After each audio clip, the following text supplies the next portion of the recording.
Hello lovely people, how are you all today? I hope you're well. Welcome to the end of month 41. That's bonkers. Let it sink in for a minute. Month 41 of a 1-year experiment. It's absolutely doolally, isn't it? I'm going to just move you all a bit because looking that way, the sun, the sun's right in my eyes. That's better. Yeah. There's been a little bit of a theme going on in my mind for the last couple of weeks. And yesterday when I was thinking about filming today and I was thinking, it's the end of month 41. And I suddenly sort of stopped myself in my own tracks. That is bonkers.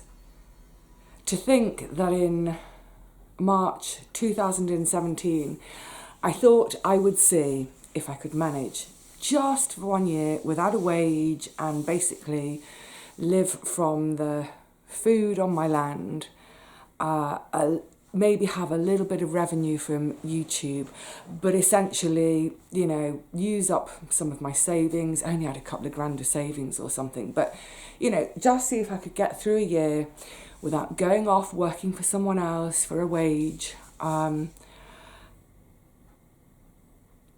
here I am, 3.5 years later, with zero intentions of looking back, apart from just to reflect a little. And the thing that's been going through my mind recently is the idea of change and my attitude towards change. Because obviously as these months have gone on, I have had to change and I have had to adapt. As I went through that first year, it became clear to me that, well, for one, I was very, very happy, probably happier than I'd been for years. But that if I wanted to be sort of self-sustaining, I would need another iron in a fire somewhere in terms of just generating enough income to pay the bills. Not to live some crazy, spendy high life, but just enough to cover the bills. Plus, I like to give myself a couple of quid each week for a treat. Usually the treat is a book, as you all know by now. But sometimes it's something as simple as, a bulb of fennel. I'm still obsessing about my fennel. A nice hunk of cheese, a bottle of beer, whatever it is. But in order to do that, it was obvious quite early on that I would need to generate a bit of income. So there have been these, quite big changes for me in the last 3.5 years of obviously the big change of leaving work, the change of my attitude about the garden, that it is still a total joy. I wouldn't do it if it wasn't a joy. There'd be no point. But it did become a bit more pressurised that, this is food. This is now a job that needs to be committed to. The changes of introducing, getting my little online shop going and then starting to do sewing and then gradually a bit more sewing. And the reason I've been thinking about this is because I've always thought that I'm rubbish with change. I've always thought that I don't like it, that I'm resistant to it. But when I think back on the last few years, I think, for someone who thinks they don't like change and that they're resistant to it, I ain't half coped well with it. So maybe, after all, in actual fact, I'm okay with change. And maybe it was all just up here that I was telling myself I don't like change. Isn't that odd? I don't know in the last few years if I've just changed as a person. There we go, more change. And I don't just mean in the last few years as in the last 3.5 years since stopping work, but just sort of generally as I've matured and all that sort of thing. Why did I have it in my head that I really didn't like change? I don't know. And even now voicing it, I think to myself, yeah, it's true, I don't like change. But I do quite like a bit of a shake-up every now and again. Yeah. I don't have the answers to that about how my mind is working, whether it is a sort of a global shift within me, or whether I've always been that kind of person, but I've just voiced a different thing. I don't know.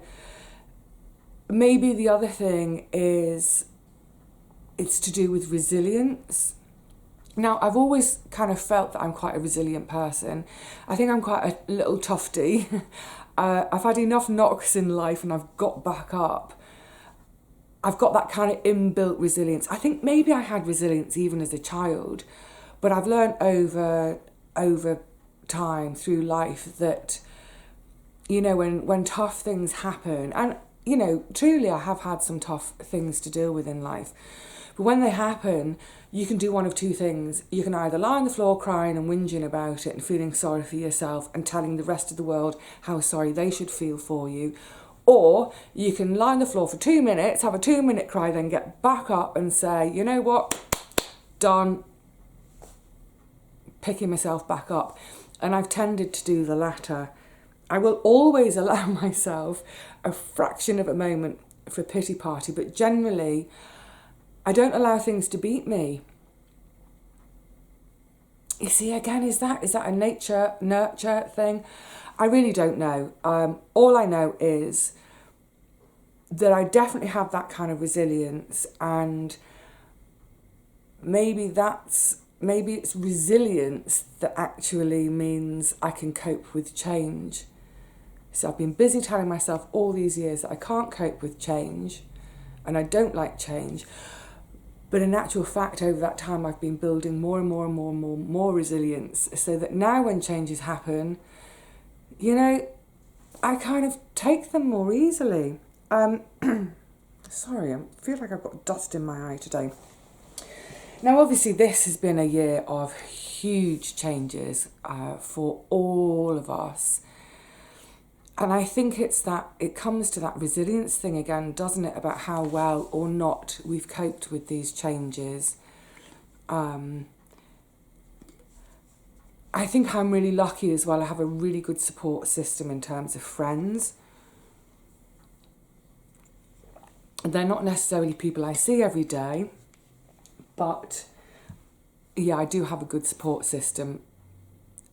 Maybe having that support system is the other thing that has enabled me to deal with changes more as time has gone on. Don't know. Yes, but anyway, you know, we've had big changes this year, and I feel fortunate that apart from, you know, I'm missing my hugs. You all know that. You're all missing your hugs too. And there have been a couple of real low moments and lonely moments. But generally, I think not many, and probably not more than I would normally have. So yeah, this year has been a massive change, but I think I've ridden that wave, ridden it well. Here's a thought. Imagine if, I'm trying to imagine this myself, if someone had said to me a year ago, this is what your life will look like in a year with this whole kind of lockdown, restrictions, no hugs, no visits, no family, no friends. If I'd have learned about that 12 months ago, maybe I wouldn't have coped with the change quite so well, because I would have projected that thing of I don't like change. I don't know. Anyway, yes, these ideas are still very much floating around, and you probably all have figured out by now as well, I'm a great reflector. I like to mull these things over and not necessarily nail it down, but yeah, I like to let these things float around and think about them. And usually by the time I get to the end of the month, I normally have something a bit more concrete to say, but this month, no, it's just all floating, and that's fine. Now, there is a change that I've been thinking about in the last couple of weeks, and it's one which I always struggle with, and I'm determined not to struggle with it this year. And that is the change of the season, going into winter. It's not a secret. I like summer, I don't like winter. There are parts of winter I like, you know, there's still beauty all through the year, isn't there? But I'm not at my best in the winter, I'm at my best in the summer. We're all different, everyone's got a different season, there's no right or wrong, of course, but I really, really, really dread it every year. This year, I'm trying not to dread it. I'm trying to embrace it. Trying. So, you know, historically, I have a bit of a rough time over winter. Last winter was awful, absolutely awful, but that was probably largely, hang on, another slug. Oh, what's that? Oh, do you know what that is? Did you hear that little tinkle tinkle? I've got some that made me jump.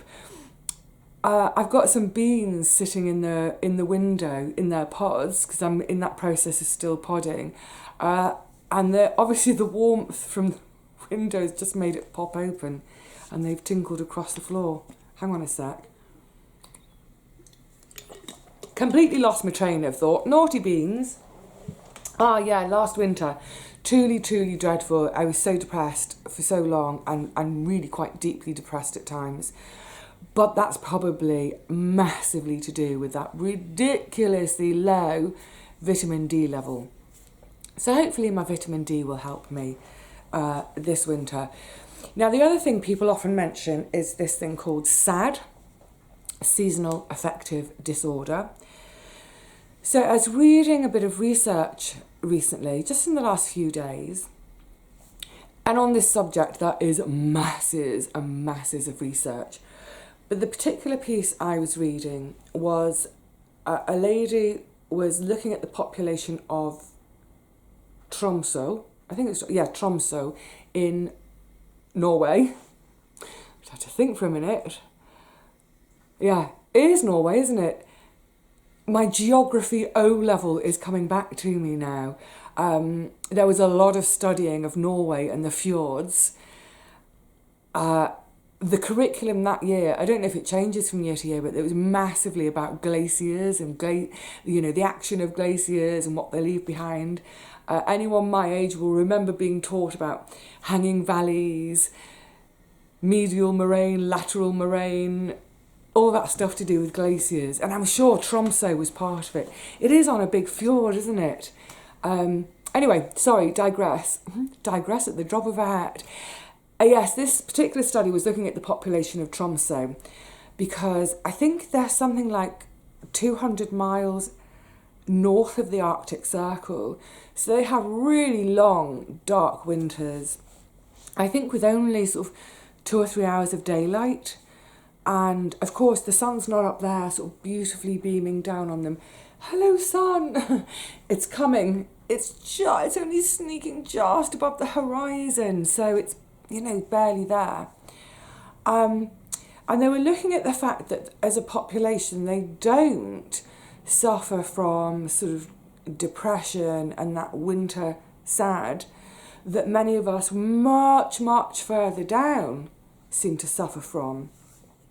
And what this woman had concluded in her study was it was all up here, in that this particular population, they're used to it, they know it's coming, they know there's nothing they can do about it, they just get on with it. So rather than dreading it, and rather than when they're in it moaning about it all the time, they just get on with their lives. It's just part of their lives. And therefore they seem, like I was saying, they seem considerably less bothered about it than little old me at this much, much lower latitude, which way round? Latitude, yeah. Oh, my poor brain. These things, once upon a time, they all used to be filed properly. Now I can't find them. Anyway, yes, so I read this article with great interest, and I'd been thinking about change anyway, and I thought, you know what, Vivi, give it a go this winter. Just give it a go. As you go into the winter, just tell yourself, actually, so instead of saying to myself, oh, I'm dreading winter, what I should say is, I'm really looking forward to the cozy times.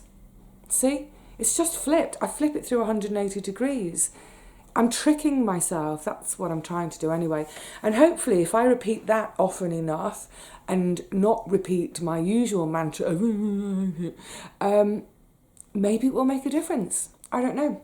I'll certainly give it a go. And the other thing, of course, you know, I love to spend my life outdoors. I'm at my happiest when I'm out there, especially in warm sunshine. But all through the winter, we do get the occasional really beautiful days, really bright, clear skies, gorgeous. Wrap up warm, get to the garden, get to one of the local parks, just have a little walk around. If I'm wrapped up well enough, I can even sit on the park bench and just enjoy watching other people going to and fro in the park.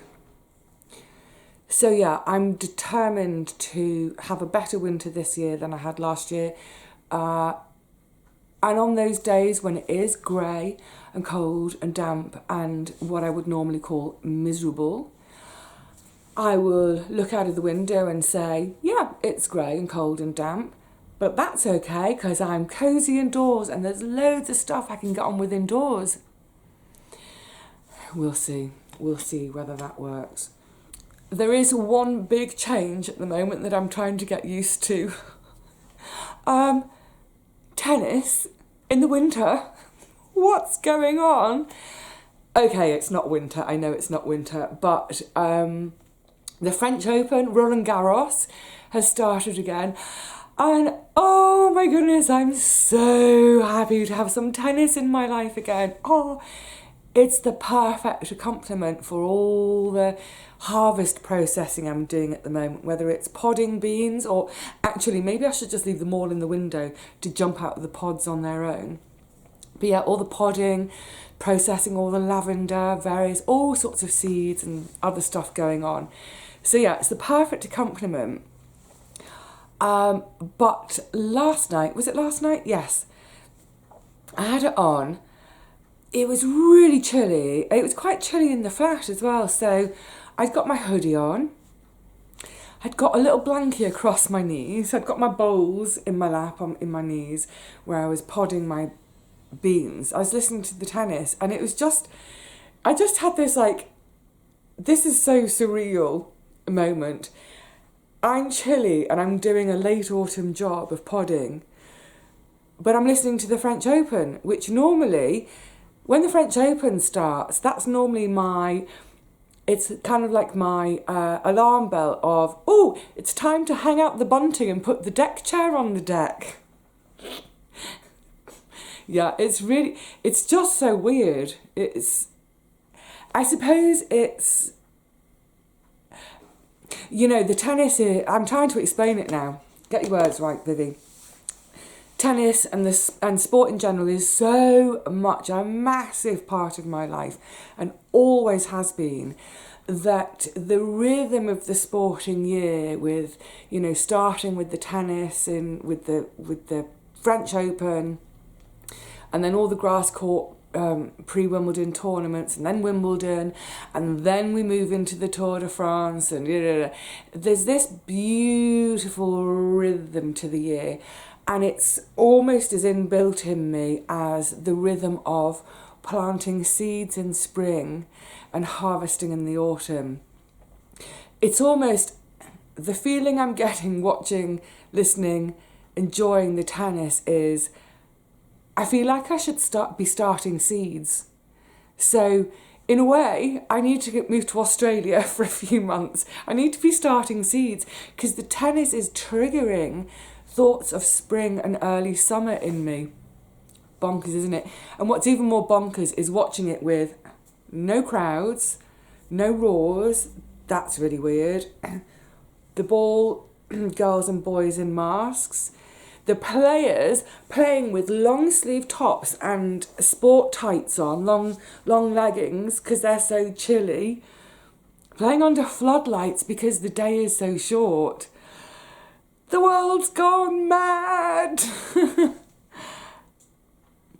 Let's see how good I am at change. Let's see how quickly I can adjust to winter tennis being played in long sleeve tops under floodlights in 10 degrees centigrade on a sort of a damp Paris evening. Yeah. Change is good. Change is good. A shake up every now and again. Let's not just trudge through life being complacent and just doing the same old every day. You know, it's true, isn't it? We've only got one life, so every now and again, let's stick a rocket up our own bums and see where we fly, as it were. Please don't do that literally. I know we have November the 5th coming up. If there are any children watching, please do not put a rocket up your bottom. It's dangerous. Naughty Vivi telling you to do that. I was speaking metaphorically. Metaphorically, if you don't know what that word is, I'm talking to our younger viewers now, you can go and look it up in your dictionary, or you Google these days, don't you? Anyway, right, I am in danger now of going, there's my phone, excuse me a second. Sorry about that. Normally, if the phone rings, I would normally unplug the phone before I start filming, but I am having to be available at the moment for certain reasons. Anyway, it's fine, nothing I need to worry about for the moment. So, I was about to say, ta-ra, cheerio. Yes, cheerio from me. I hope you've all had a good month. I hope you're all looking forward to some changes, even if it's just the change of season. You know, if like me, you previously dread it, just try playing a few tricks on yourself, maybe. It's worth a try, isn't it? Maybe try and think about the few things, if you're heading into winter and you usually dread it, hate it, whatever, think about the few things that you do enjoy about winter and make those bigger in your mind. Focus on those things. So if that's something as simple as you really like soup, for example, a lovely winter food, focus on that. Think of all the gorgeous soups you can eat this winter. Think about inventing some new recipes. Play around with making different soups. I know that might sound daft, but honestly, I think for us all, if we focus on the things we love and the things that we like and the things that we enjoy and that, not necessarily make us ecstatic, but the things that we think, yeah, don't mind that, that's quite all right. Yeah, I'll do a bit of that. Let's focus on all those things rather than thinking about all the things that we can't do because it's raining or we can't do because it's cold and you know what I'm saying. So yeah, try it along with me. Let's all try and focus on what's going to be great this winter, and we won't even mention all the other. So, right, on that note, I'm going to bid you all a fond farewell for now. I'll see you again soon. Probably in the garden. Some really lovely things to do in the garden still. Some really lovely harvests to be had. So I really, really look forward to seeing you all out in the garden. Put a scarf on. Actually, we're not that cold at the moment, so maybe put the scarf on, but don't knot it too tightly because you might want to take it off again. Bring your wellies though, we're due rain. Bye for now, everyone.